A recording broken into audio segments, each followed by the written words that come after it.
Good morning, this is Dwayne, and today I'd like to talk about the importance of learning chord inversions. Let's take it right from the start, shall we? An inversion is simply a chord upside down. In other words, if I played the C chord like that, that's called root position of the C chord. If I played it like that, in other words, I'm taking the bottom note, putting it on top, right? Just jumping up an octave. It's still C, E, G, but upside down. Just like if I turned you upside down, you'd still be the same person, you'd just be upside down. So that's the first inversion of the C chord, and that's second inversion of the C chord with the root in the middle, third on top, fifth on the bottom.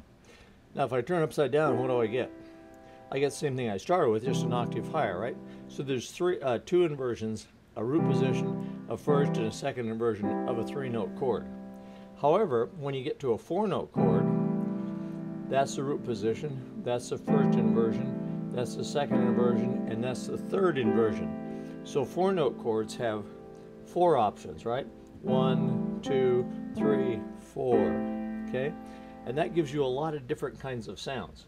That's one of the reasons you should learn inversions and learn to use them as well, because they provide a different sound. Listen to me play.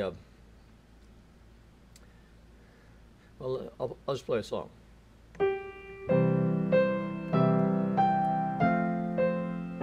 Now listen.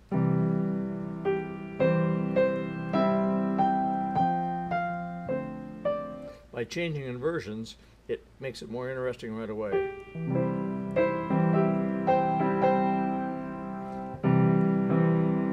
And when you add a color tone to it, such as a major seventh, or a sixth, or a ninth, a major ninth like that, then it gets real interesting, doesn't it? Notice this, if I play the chord in root position, I can add a sixth or a seventh color tone. If I play it in first inversion, I can easily add a sixth and a ninth together, or a seventh and a ninth together. I really like that 6-9 chord right there because you can do so many things with it, okay?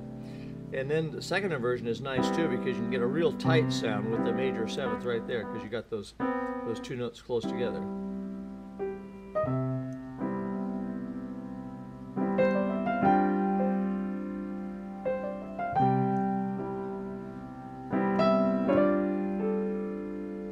Okay, now that sounds a lot different than this.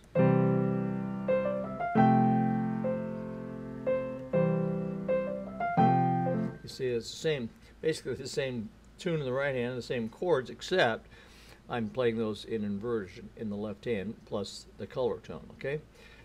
Now inversions are absolutely necessary in the right hand too, because you're going to play them under the melody for the most part, or you're going to use them for fillers. Let's say that I'm playing Satin Dollar.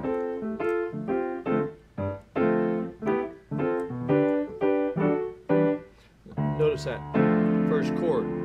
That's a D minor seventh chord, and I'm playing it. Obviously, I have to play it inverted because the melody's on top. That's a E minor seventh chord. That's a A seventh chord, but notice it's in first inversion, the third's on the bottom. That's a D seventh chord, but again in first inversion.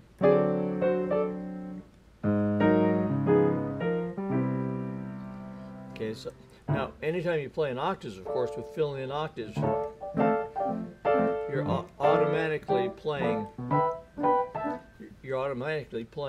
inversions because you have to fill in those chord notes, and sometimes they're upside down, obviously. Okay, so just a little urging from me on learning inversions. Make sure you learn how to use inversions in the right hand and in the left hand because you need them in all kinds of contexts. So that's it for today. If you enjoy these little tips, come on over to playpiano.com and sign up for our free newsletter if you haven't already. And we'll hope to see you there. Bye-bye for now.